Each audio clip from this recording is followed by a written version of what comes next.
So the 189 round, who was invited? There was recently a 189 invitation round on the 13th of November.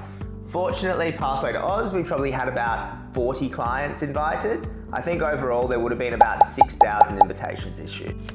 For our personal invitations, we had probably about 35 trade occupations, mostly housing trades. So carpenter, tiler, painter, electrician, etc. All of these were invited with potentially a score as low as 65. I think painter maybe needed a slightly higher score. In addition to this, we had boat builders at 85, occupational therapists 75, secondary school teachers 85, construction project managers at 85. So for some of those other occupations, you needed slightly higher points. Now, what did this tell us? So this tells us, one, the government cares about building houses. That's their number one focus. That's why all these trades are getting invited to come in. Two, health and education are still in demand. Very much so, and you need slightly higher points, but there's definitely still a possibility for the 189. Why is this? It's because they're employed by the government, teachers, therapists, that sort of stuff.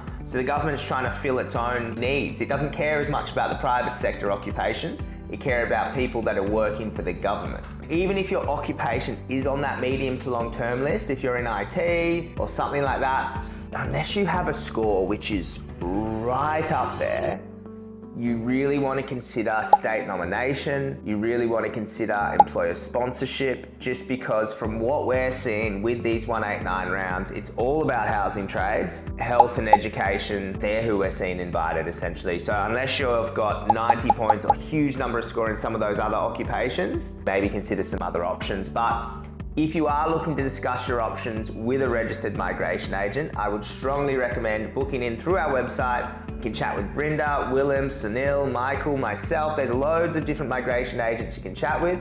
We can discuss your situation in general and work out a plan for you.